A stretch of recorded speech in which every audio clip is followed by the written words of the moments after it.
Ladies and gentlemen, it's time to go down home with Team O'Neill.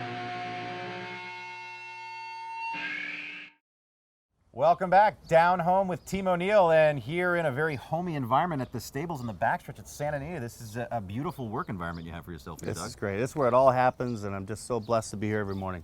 Yeah, this isn't a bad way to wake up on a 7-day-a-week schedule. Let's talk about what's been going on since episode 1 of Down Home with Team O'Neill.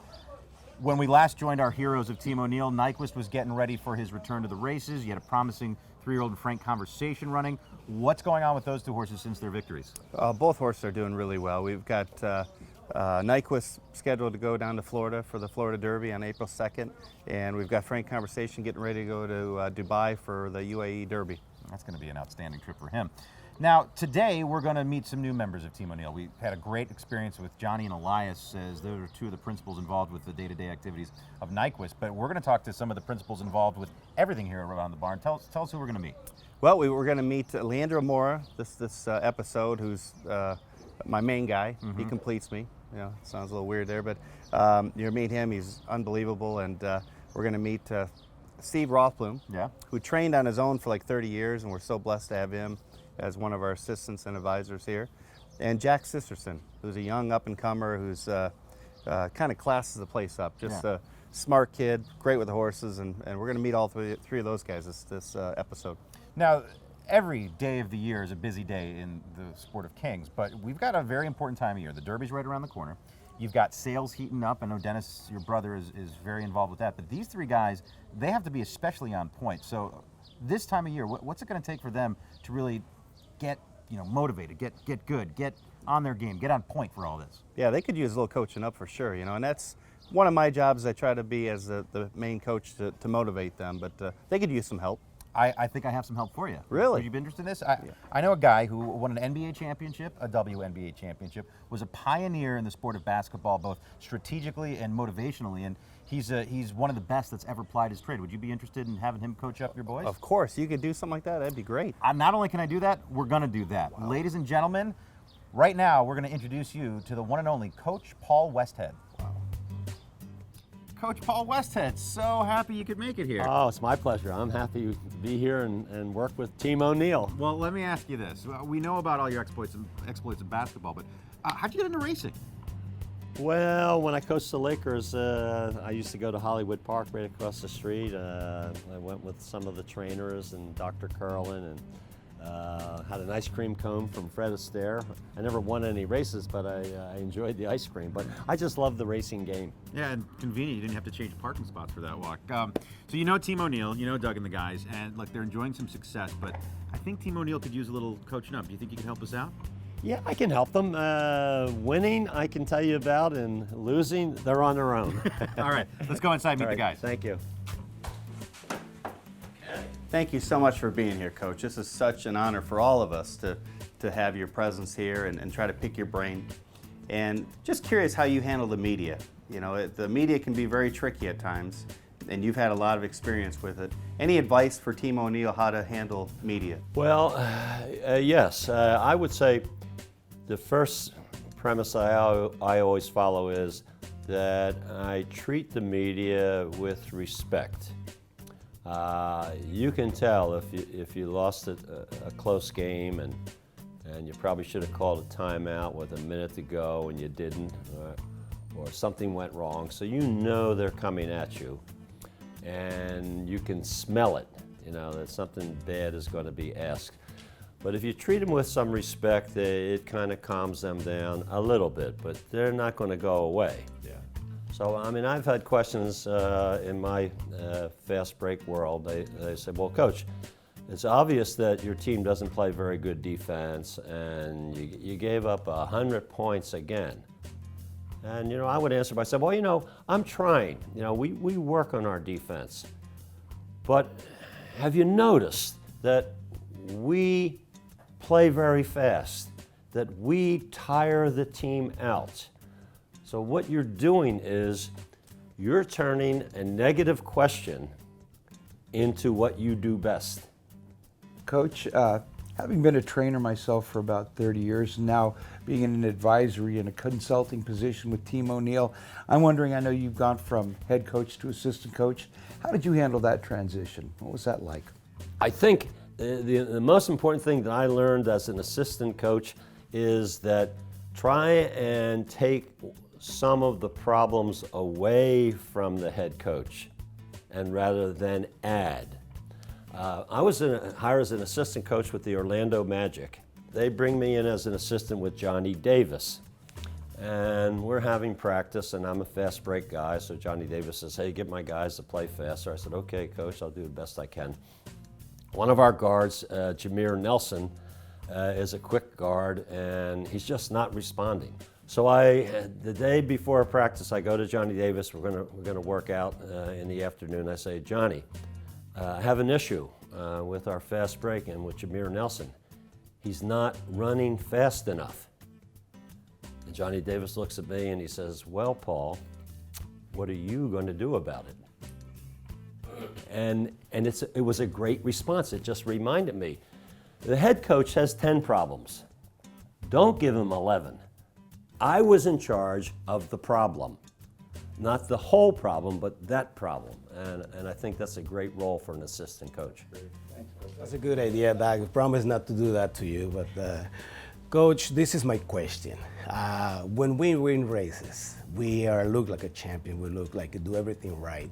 We do just perfect. When we get beat, when we lose races, let's say grade 1, grade 2, grade 3, we look like a goat. And then there's people, media or someone else who, whatever, they kind of get tough on us. How do you deal with it? Yeah, that's a hard one. I can tell you this. In the NBA, there's an expression among the players and the coaches around them, and here it is. Players win games. Coaches lose games. So, you can put it into your own business too. Like, horses win the game, win the race, but if the horse didn't win, it's not the horse's fault. It's usually somebody else. So all I can say, because that's the adage I think in sports, that they think the star is the best, and the support people have to do everything right. I would just say, don't separate like you from the rest and say, well, I did everything right, and I guess he wasn't saddled right or something.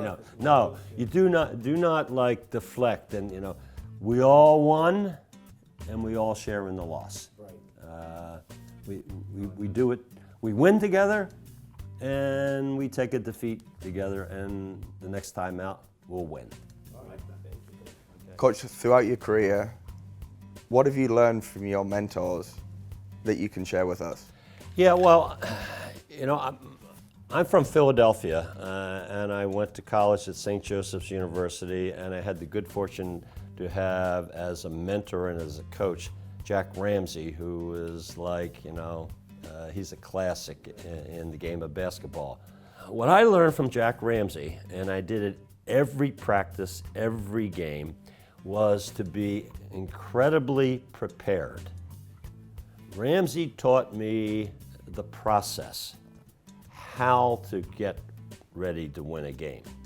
He didn't teach me technique so much. So the process was always be prepared. I always wrote down the 4 things that I was going to do in a practice, and I was very exact on it, so that when you show up to your team, they see right away, this guy is ready, knows what he's doing, has specific direction, and therefore we're willing to follow. Ramsey taught me that, but he was a very traditional coach.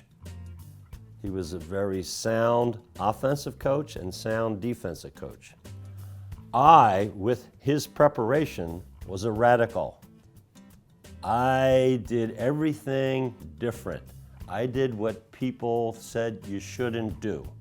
I can still remember, I'm doing a clinic with Jack Ramsey and Hubie Brown in Moscow. Now, in basketball, they have one rule on defense. Always see the ball. Wherever you are on defense, see the ball. Play your man, but see the ball. I'm teaching, don't see the ball. See the man, forget the ball. And Hubie Brown, I hear him. Hubie says, Jack, your guy, meaning me, he's killing us. But that's the way I was teaching. I was teaching, if one style works, do the opposite, and that can work too. We're gonna do offense, offense. What an amazing experience. I feel like Team O'Neill could take on the world. Let's go, boys.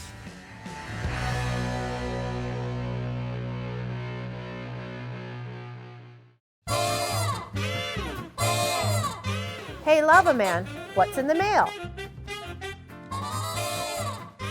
Doug, we love the new show. Excellent idea. But what exactly does Mike Joyce do? Why is he even there? Is he just taking up space, really? Steve and Duarte.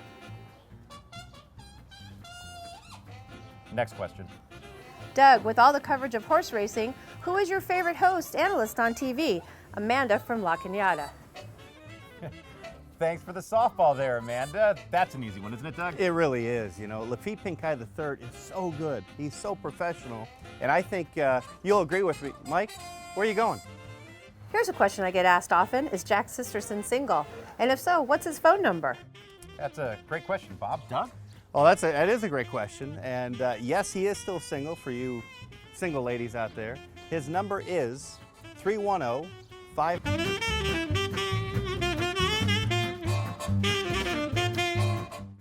Now it's time for the last word with Santa Anita bugler, Jay Cohen. I'm sure that you've noticed the people at the track that I like to call sore winners. You see them around. I would've, I could've, I should've. Let me give you an example. Guy plays a 3-horse exacta box. His horses end up coming in 1, 2, 3. The exacta pays $78, but the trifecta over $200. I would've, I could've, I should've. Then there's a guy down to $20 in his bankroll, and he loves a 60-to-1 shot. He puts the $20 on the horse to show. The horse wins. It pays $18 to show. He gets back the $180, but he's a sore winner. I would've, I could've, I should've. I thought a lot about this segment with Team O'Neill. It was either going to be on sore winners or horseshoes. Actually, I was leaning towards the horseshoes. You know, I would've, could've, and probably should've. Down Home, Team O'Neill was filmed before a live studio audience of Steve Rothblum.